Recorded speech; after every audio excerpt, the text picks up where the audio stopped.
ఈ వీడియోని చూసే ముందు మా 9 రోజెస్ ఛానల్ని సబ్స్క్రైబ్ చేయడం మర్చిపోకండి. మరిన్ని లేటెస్ట్ అప్డేట్స్ కోసం పక్కనున్న గంట సింబల్ని క్లిక్ చేయండి. హాయ్, హలో, నమస్తే. Welcome to 9 roses media. ఎంతోమంది సీనియర్ ఆర్టిస్టుల్లో ఒకరైన డాక్టర్ రాజశేఖర్ గురించి ఈరోజు మన special news. Senior hero Rajasekhar గురించి ఇండస్ట్రీలో రకరకాలుగా రూమర్లు వస్తూ ఉంటాయి. ఆ మధ్య తేజ దర్శకత్వంలో రాజశేఖర్ ఓ సినిమా మొదలుపెట్టి దాన్ని మధ్యలోనే వదిలేసినప్పుడు కూడా ఆయన గురించి రకరకాలుగా మాట్లాడుకున్నారు. రాజశేఖర్ షూటింగ్కి లేటుగా వచ్చాడని, దానిపైన తేజకి కోపం వచ్చిందని, సినిమాని ఆపేసే వరకు వెళ్ళిందని చెప్పుకున్నారు. మరోవైపు రాజశేఖర్ను వేరే సినిమాలకు విలన్ పాత్ర కోసం అడిగితే ఆయన చేయనన్నారని అన్నారు.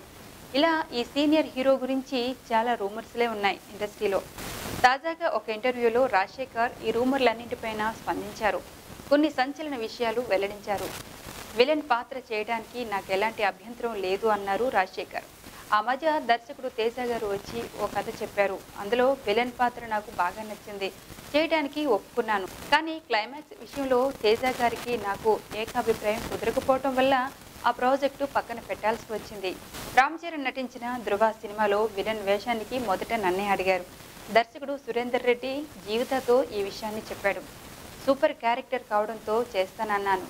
కానీ తర్వాత నిర్మాత ఎన్వి ప్రసాద్ గారు కలిసి తమిళంలో నటించిన అరవింద్ స్వామినే పెట్టుకుంటామని, ఆయన నటించిన సోలో షాట్లను తమిళం నుంచి అలాగే తీసుకుంటామని, నన్ను పెట్టుకుంటే మళ్ళీ ఆ సీన్లు రీషూట్ చేయాలని జీవితకి చెప్పారట. సరేలే, పర్వాలేదు అనుకున్నాను. కానీ తర్వాత కేఎస్ రవికుమార్ గారి దర్శకత్వంలో బాలకృష్ణ గారు నటించే సినిమాలో విలన్ వేషానికి నన్ను అడిగాడు. బాలయ్య గారే విలన్ పాత్రకు నన్ను సూచించారని రచయిత నాకు చెప్పాడు. కానీ అది ఒక రొటీన్ విలన్ పాత్ర అని తెలిసింది. నేను ఇప్పుడు హీరోగానే చేయాలనుకోవడం లేదు. పాత్ర నచ్చితే విలన్గా అయినా, ముసలివాడిగా అయినా చేయడానికి రెడీ అని స్పందించారు డాక్టర్ రాజశేఖర్ గారు.